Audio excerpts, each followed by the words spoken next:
औलाद से नाम बनता भी है, चलता भी है, खराब भी हो जाता है। औलाद अच्छी हो नाम बन जाता है, फिर लोग कहते हैं ये फलां का बाप जा रहा है। पहले क्या कहते थे? ये फलां का बेटा जा रहा है।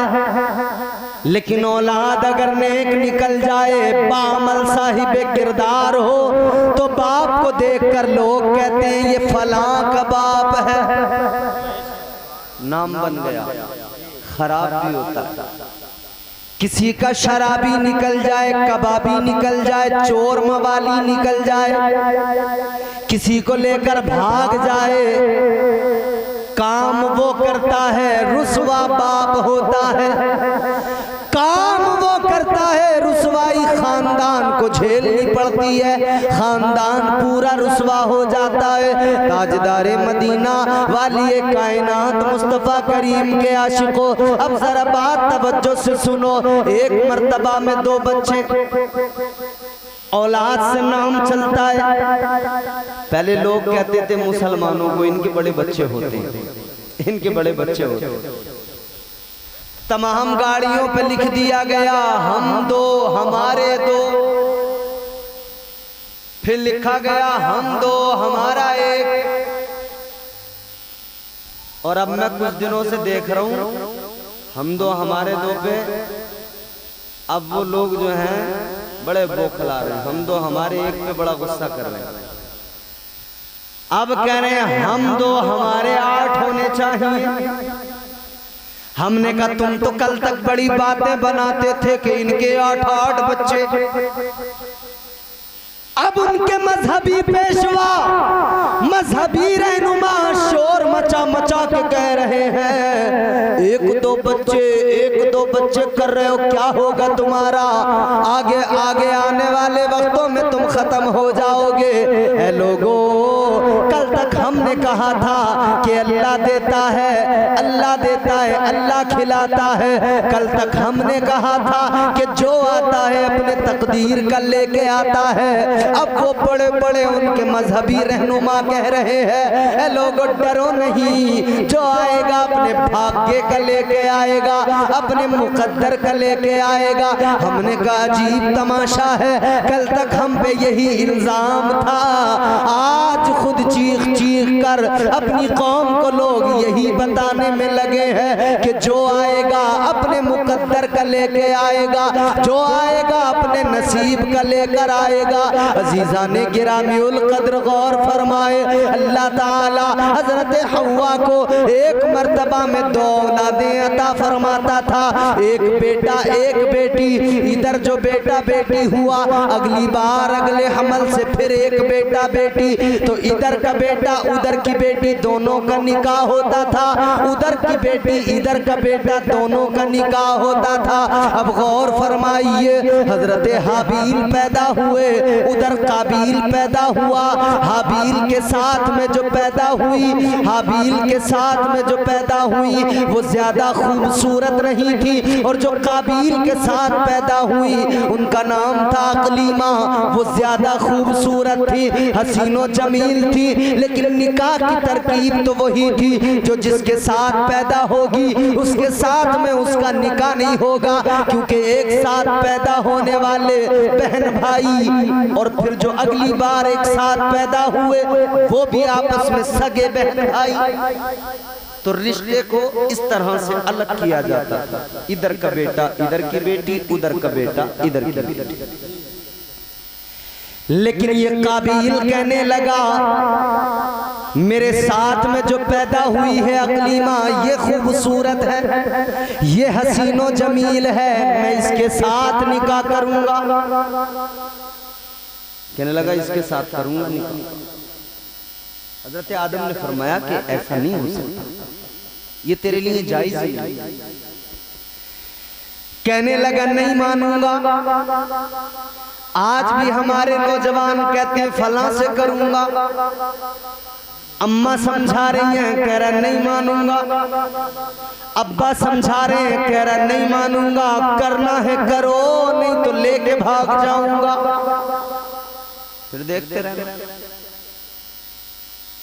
दीवारें रातों में छलांगे मारता फिर रहा दीवारों पर। गाँव वाले लोग देख रहे हैं भाई ये कौन सी आफत है। कोई कह रहा है दवाई खा के मर जाऊंगा, कोई कह रहा है अगर शादी वहां से न की तो मर जाऊंगा। अच्छा, इतनी सी बात पे मर जाएगा कि तेरा कहीं से निकाह नहीं किया गया। क्या तुझे अल्लाह ने ये जिंदगी इसलिए दी कि तू किसी के लिए भी गवा दे? क्या अल्लाह ने ये जान तुझे इसलिए अता की कि तू किसी के लिए भी इसको बर्बाद कर डाले? याद रखना, जिंदगी अल्लाह ने दी है, मालिक परवरदिगार है। मरना है अगर तुझको तो यूं किसी ऐरे गैरे के लिए जान न देना, यूं झूठी मोहब्बत में जान न देना। अगर मरना है तो जज्बा बेदार कर ले कि मुझे अगर मौत आए तो या अल्लाह मुस्तफा जाने रहमत की अजमत पे मौत आ जाए, मुझे इस्लाम की खातिर मौत आ जाए। सुभान अल्लाह। नारे तकबीर, नारे रिसालत, नारे गौसियत, मसलके आला क़दरत, उर्से मुक़द्दस, सरज़मीने क्युलड़िया नाम अल्लामा इम्तियाज़ रज़ा बरकाती। नारे तकबीर।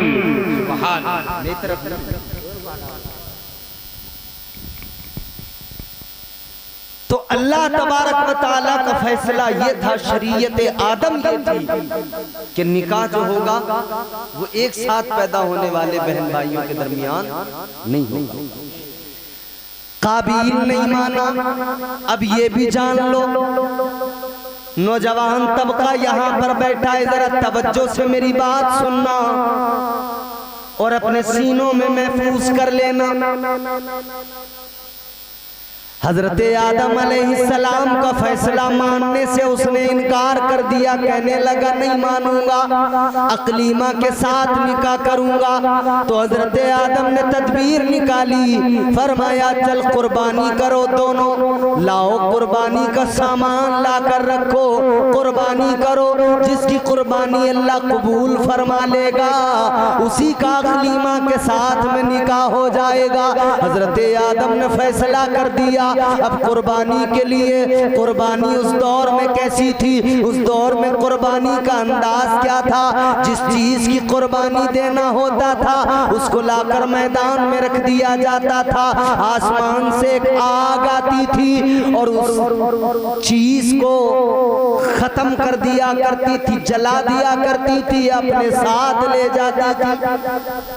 तो जिसकी कुर्बानी की चीज को वो आग आकर उठाकर ले जाए या जला दे, समझो उसकी कुर्बानी कबूल हो गई, और जिसकी पड़ी रह गई उसकी कबूल नहीं हुई। हजरत आदम अलैहिस्सलाम ने फरमाया कुर्बानी करो। कुर्बानी आप और हम भी करते हैं, आ रहा है कुर्बानी का वक्त, बोलो करते नहीं? अब बाजारें देखो भरी हुई मिलेंगी और लोग जो है ना गाड़ियां भर भर के बकरे ला रहे होंगे, और कई लोग अपने घरों में रंग से, कलर से, लाल कलर से अपने बकरों पे अल्लाह लिखेंगे और कहेंगे कि ये बकरा तो 1 लाख रुपए का, इस पे अल्लाह लिखा हुआ है। ऐसी ऐसी मक्कारियां यार, अल्लाह रहम फरमाए, हद हो गई।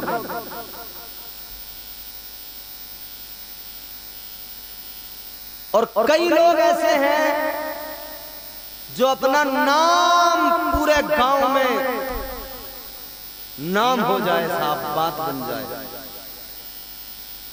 बड़े से बड़ा महंगा खरीद के लाएंगे, कहेंगे हम तो 20,000 का बकरा लाएं, 50,000 का बकरा लाएं। गांव में चर्चे हो रहे हैं, फलाना आदमी वो लाएं साहब बकरा तो क्या ठिकाने, वो लाएं साहब कटरा तो क्या ठिकाने, उनका तो 1 लाख रुपए का है, ये तगड़ा तंदुरुस्त फरबा है।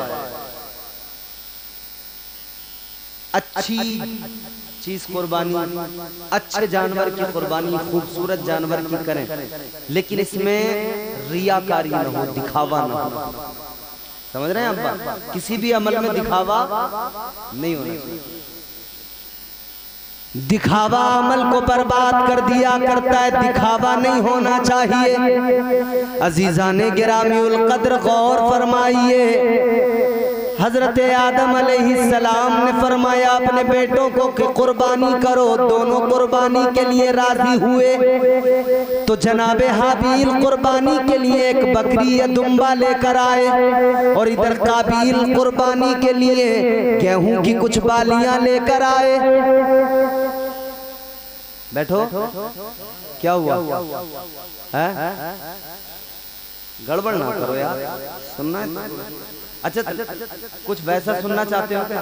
हंसी मजाक कॉमेडी वो तो मैं करता नहीं। अगर वैसा कुछ मिजाज हो आपका, भाई तकरीर का मतलब मैंने तो इतना ही जाना अपने बुजुर्गों से, अपने उलमा से, कि तकरीर का मतलब ये होता है कुरान और हदीस लोगों को सुनाया जाए। इसके अलावा अगर आप कोई और तकरीर जानते हो कि भाई तकरीर ये नहीं होती ये होती है, तो मैं बवाली करूं, फिर मुझे बताओ। समझ में आ रहा है आपको? अरे आ रहा है तो खुदा के बंदो कम से कम जबान तो हिलाओ, बोलो सुभान अल्लाह, जरा जोर से बोलो सुभान अल्लाह, सुभान अल्लाह। आप बगैर माइक के बोलो, ये भी बोलेंगे। जरा दिल लगा के सारा मजमा बोले सुभान अल्लाह। ये लोग बड़े खामोश हैं, अल्लाह तौफीक दे सब बोले। याद रखो, अगर किसी को ये डर होना कि मैं सुभान अल्लाह कहने की वजह से शहीद हो जाऊंगा, तो ये समझ लेना कि शहादत का मर्तबा बहुत बड़ा मर्तबा है, बगैर हिसाब किताब के जन्नत में चले जाओगे इंशाअल्लाह। तो जरा दिल लगा के बोलो, लहरा के सुभान अल्लाह, और मोहब्बत से बोलो सुभान अल्लाह। कुर्बानी के सामान दोनों लेकर आए, एक अपनी बकरी या दुम्बा। एक ने क्या किया, काबिल ने गेहूं की कुछ बालियां, वो भी इतनी खास नहीं थी, वो लाकर रख दी, मैदान में रख दी गई। कुर्बानी किसकी कबूल हुई? जनाबे हाबील की कबूल हुई। आग आसमान से आई, उस बकरी को उठाकर ले गई, कुर्बानी कबूल हो गई। हजरत आदम अलैहिस्सलाम ने फैसला कर दिया, ऐ मेरे बेटे, अब तो अल्लाह ताला ने फैसला कर दिया, कुर्बानी अल्लाह ने तुम्हारे भाई की कबूल की है, अब अल्लाह की रजा में राजी हो जाओ। फैसला परवरदिगार ने कर दिया। अब अकली माँ से निकाह की जिद छोड़ दो, लेकिन ये उसके बावजूद भी नहीं माना। कहने लगा मैं हरगिज इसको नहीं मानूंगा। अपने भाई हाबील से कहने लगा, ए हाबील, मैं तुझे कत्ल कर दूंगा, मैं तुझे मार डालूंगा। जनाबे हाबील ने कहा, सुन ले, अगर तू मुझे कत्ल करने आएगा, अगर तू मुझे मारने आएगा, तो ये भी जान ले मैं तुझ पर हाथ नहीं उठाऊंगा, मैं पलट कर वार नहीं करूंगा, इसलिए कि तू मेरा भाई है, तू भी उसी बाप की औलाद है, मैं भी उसी बाप की औलाद हूँ। इससे ये भी पता लग गया, नेक भाई वही है जो अपने भाई पर हाथ न उठाए, अच्छा भाई वही है जो अपने भाई पर वार न करे, अपने भाई का दिल न दुखाए, अपने भाई को बुरा भला न कहे, अपने भाई को मारने की बातें न करे। आज घरों के हालात हमारे आपके क्या है, भाइयों में झगड़े हैं, रात दिन लड़ाइयाँ हैं। जैसे शादी हो गई, शादी के बाद में फौरन झगड़े शुरू हो गए, लड़ाइयाँ शुरू हो गई। और अजीब तमाशा है, दो औरतें अलग अलग जगहों से आई, इन दोनों में नहीं बनती है, इनकी वजह से पूरे खानदान में झगड़ा है। दो औरतों की वजह से पूरे खानदान में लड़ाई पैदा हो गई, पूरे खानदान में झगड़ा पैदा हो गया, सारे लोग आपस में लड़ने लगे, अलग साझा हो गया, दीवारें घरों में खड़ी हो गई, दीवारें लगा दी गई, घरों का हाल ये हो गया। अल्लाह अकबर कबीरा। अजीज़ाने गिरामीउल कद्र गौर फरमाइए, भाई भाई पे गोली भी चला रहा है, भाई भाई पे खंजर भी चला रहा है, ये कैसा नाजुक जमाना आ गया। अल्लाह रहम फरमाए। उधर भाई ने बरजस्ता कह दिया था जनाबे हाबील ने, ए काबिल, अगर तुम मुझे मारने आएगा, मैं तुझ पर हाथ नहीं उठाऊंगा, मैं पलट कर वार नहीं करूंगा, इसलिए कि तू मेरा भाई है, मुझे तुझसे मोहब्बत है, मुझे तुझसे प्यार है। तू अपने आप को बदल डाल, अपने किरदार और कैरेक्टर को बदल दे, अपनी जिंदगी को बदल डाल। अल्लाह अकबर कबीरा। लेकिन ये नहीं माना, जिद पे अड़ा रहा। एक दिन मौका मिला, इसने जनाबे हाबील को कत्ल कर डाला, जनाबे हाबील को इसने मार डाला। खुदा की कसम, जब इसने जनाबे हाबील को कत्ल किया है, तारीख गवाह है, जमीन पर कई दिन तक जलजला रहा, जमीन हिलती रही, जमीन कांपती रही, जमीन थरथराती रही। लोगों, पहला कत्ल जमीन पे हुआ, पहला मर्डर जमीन पे हुआ। भाई ने भाई का कत्ल किया, वजह क्या है? एक औरत की वजह से किया, एक निकाह की वजह से किया, एक शादी की वजह से किया, और दूसरी वजह के हसद उसके दिल में पैदा हुआ, हसद की बुनियाद पर वो कत्ल किया गया। ताजदारे मदीना के गुलामों, बात बड़ी साफ है, हसद भी वो बुरी बला है जिसकी वजह से आदमी कत्ल करने तक पे आमादा हो जाता है। और ये औरत का चक्कर भी इतना बुरा है कि इसी में इंसान कत्ल करने पर भी आमादा हो जाता है। तो काम वो करे जो काम शरीयत जिसकी इजाजत दे, जो हुजूर की तालीमात है। हजरत आदम अलैहिस्सलाम का बेटा था, लेकिन पहला कत्ल उसने किया अपने भाई। कत्ल तो कर दिया, मगर अब परेशान ये सोच के था, लाश को उठा के कांधे पे घूमता फिर रहा था, घूमता फिर रहा था, उठाए उठाए फिर रहा था। सोच रहा था कहाँ इसको, क्या करूं इसका मैं। लाश को अपने कांधों पर उठाए टहलता रहा, तो अल्लाह ताला ने कौवे को हुक्म दे दिया कि काबिल को जाकर सिखा दे लाश का क्या करना है। तो इसने एक जगह पर देखा, दो कौवे आपस में लड़ रहे हैं। एक कौवे ने दूसरे कौवे पर हमला किया, वार किया और उस कौवे को मार डाला। जब उसको मार दिया तो इस कौवे ने फिर मिट्टी अपने चोंच से और पंजों से हटाई, एक छोटा सा गड़ा तैयार किया, उसमें कौवे को डाला, फिर ऊपर से मिट्टी डाल दी। इसको समझ में आ गया काबिल को कि मुझे भी यही करना है, लाश को उठाए टहलना नहीं है, बल्कि इसको जमीन में दबा देना है, जमीन में दफन कर देना है। इसने भी गड़ा खोदा, जमीन में अपने भाई की लाश को रख दिया, मिट्टी डाल दी। अजीजा ने गिरामीउल कद्र, ये पहला कत्ल हुआ है, ये पहली बार किसी को जमीन में दफनाया गया, पहला इंसान, पहली मर्तबा इंसान को, किसी इंसान को कब्र में डाला गया, जमीन में दफनाया गया। अब इसने क्या किया, ये काबिल निकला, हजरत आदम अलैहिस्सलाम ने इसको फटकार लगाई, आपने इसको निकाल दिया, फरमाया दफा हो जा। ये निकल गया, दूर जाकर एक इलाका है जिसका नाम है अदन, वहां पर ये आबाद हुआ, वहां पर जाकर ये रहने लगा।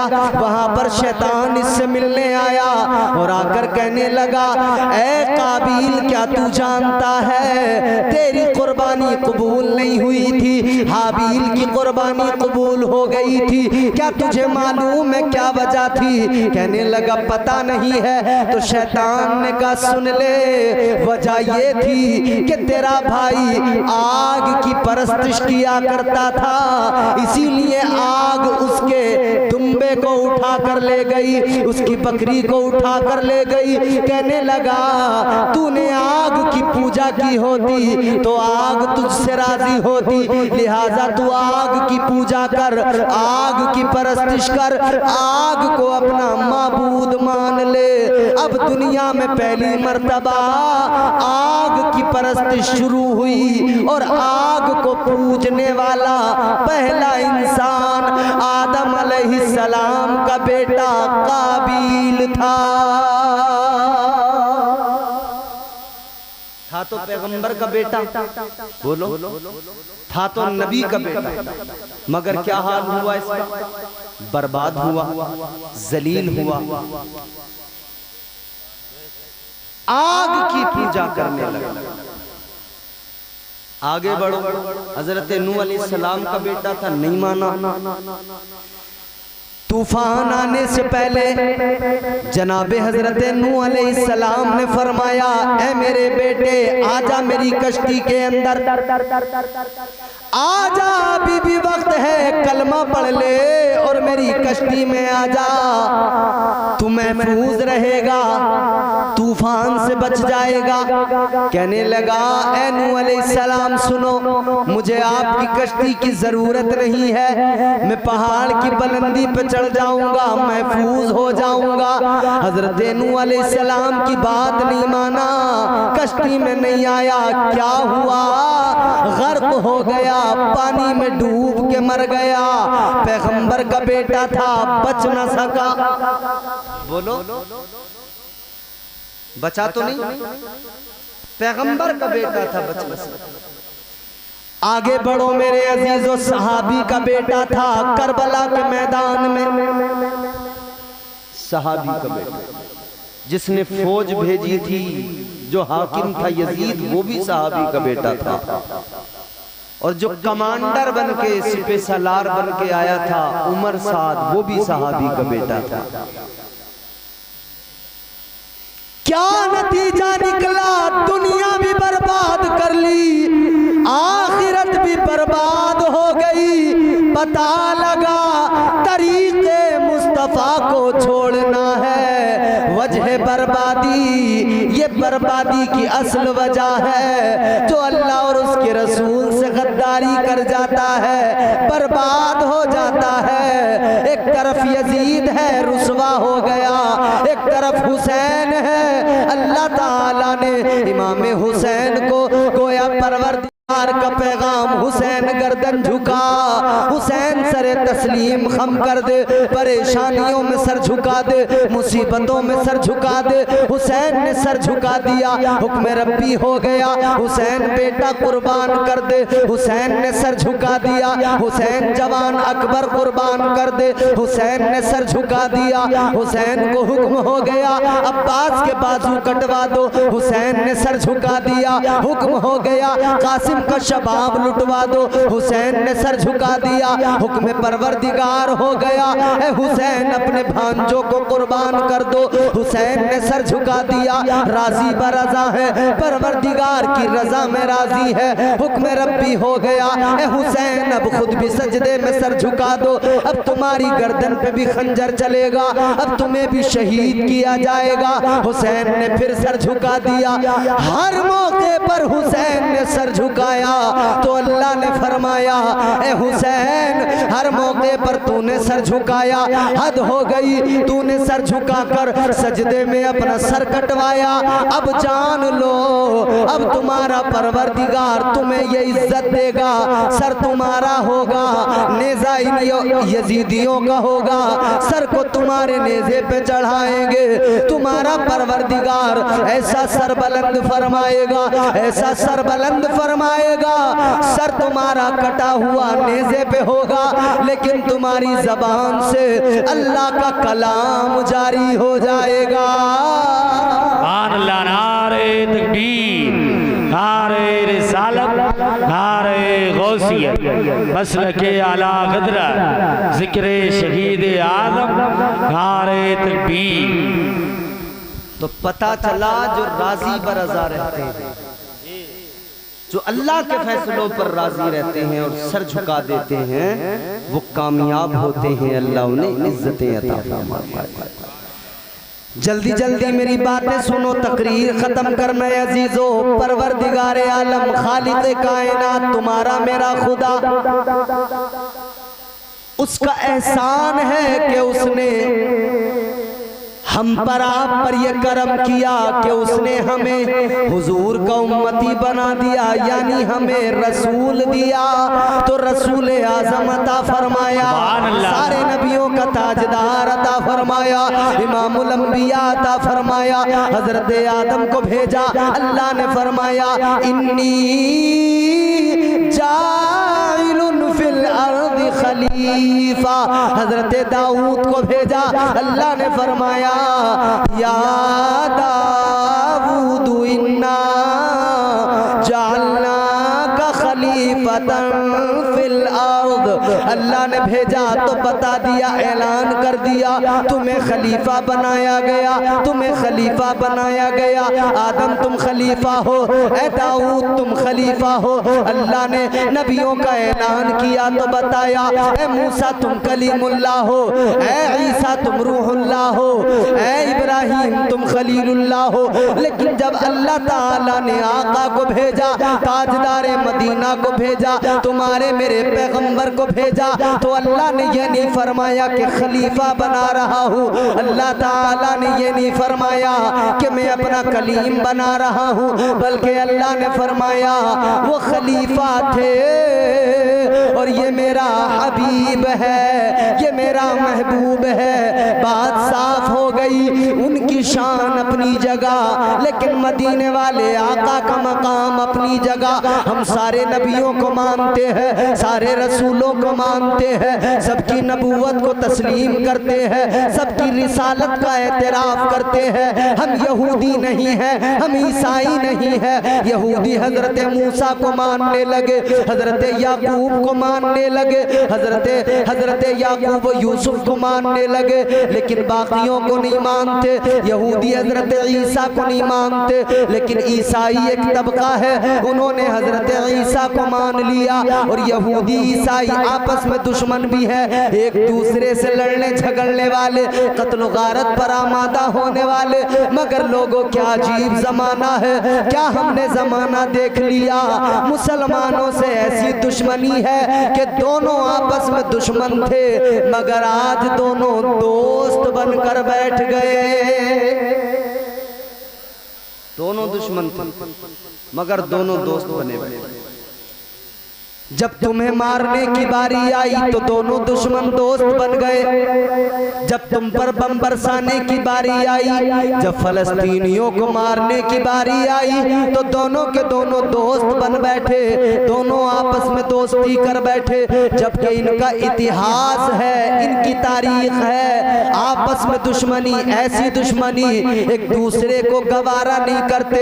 ऐ लोगों, क्या तुमने नहीं सुना हिटलर ने लाखों यहूदियों को कत्ल किया था? वजह क्या थी? हिटलर ईसाई था, यहूदियों को इसलिए मार रहा था, वो कहता था इन्होंने हजरत ईसा को कत्ल किया है, मैं इन्हें जमीन पर कहीं छोड़ूंगा नहीं, जहां मिलेंगे वहीं मार डालूंगा। वो सारे यहूदियों को ढूंढ ढूंढ के मार ढूंढ। मगर क्या बात है, अब दोस्त हो गए, अब दुश्मनी खत्म हो गई, अब मोहब्बत हो गई। हजरत ईसा अलैहिस्सलाम को मानने वाले, इनका ये यकीन है कि यहूदियों ने हजरत ईसा अलैहिस्सलाम को कत्ल कर दिया, जबकि कुरान हमें बताता है कि हजरत ईसा अलैहिस्सलाम को किसी ने कत्ल नहीं किया, बल्कि अल्लाह ताला ने उनको जिंदा आसमानों पर उठा लिया। हजरत ईसा अलैहिस्सलाम को अल्लाह ताला ने आसमानों पर उठा लिया, और अल्लाह जो चाहे बोलो कर सकता कि नहीं? अल्लाह जो चाहे कर सकता है, करता है, जो वो चाहता है वही होता है। उसकी मर्जी के बिना पत्ता भी नहीं हिलता। उसकी शान ये, उसकी जात ये कि कुरान में ऐलान हुआ, इन्नल्लाह अला कुल्ली शैइन कदीर। परवरदिगार के हुक्म से, अल्लाह ताला के हुक्म से होता है, वो जो चाहता है करता है, उसके हुक्म के बिना पत्ता भी नहीं हिलता है। अजीजों गौर तो करो जरा, जो अल्लाह चाहे वही होता है। उसके हुक्म के बिना परिंदा भी पर नहीं मारता, उसके हुक्म के बिना कोई पत्ता भी नहीं हिलता है। और अल्लाह जो चाहे करे। जिंदगी मौत का मालिक कौन है? बोलो, जोर से बोलो, जोर से बोलो। अल्लाह को मानते हो? जिंदगी मौत का मालिक कौन? बोलो। रोजी देने वाला कौन? बोलो। हमें पालने वाला कौन है? हमारी सांसें चल रही हैं, चलाने वाला। कितनी गर्मी है अभी? बोलो। खूब है ना? मैसेज आ रहे हैं व्हाट्सएप पे, कह रहे हैं 2 जून तक सुबह से लेकर 3 बजे तक बाहर न निकलें। टेम्परेचर इतना ज्यादा है, कयास आरानियां ये है, अनुमान ये है कि ये 50 पार करेगा टेम्परेचर। 45 डिग्री सेल्सियस से आगे बढ़कर 50, 52, 55 तक ये जाएगा। कितनी गर्मी है अभी, 55 पे जाए तो फिर कितनी गर्मी होगी। तो कह रहे हैं बाहर न निकलो, बाहर न निकलो। ये मौसमों की तब्दीली किसकी जानिब से है, ईमानदारी से बताओ। ये गर्मियां आती हैं किसके हुक्म से, अल्लाह के हुक्म से। फिर ये गर्मियां खत्म हो जाती हैं। 50 डिग्री सेल्सियस टेम्परेचर पहुंचने के बाद में फिर 12 डिग्री नीचे आता है, ठंड होने लगती है। बड़े बड़े पहलवान सिमट जाते हैं, सुकड़ जाते हैं। ये मौसमों की बदलाव तब्दीलियां किसकी जानिब से, ये परवरदिगार की जानिब से, अल्लाह के हुक्म से मौसम बदलते हैं।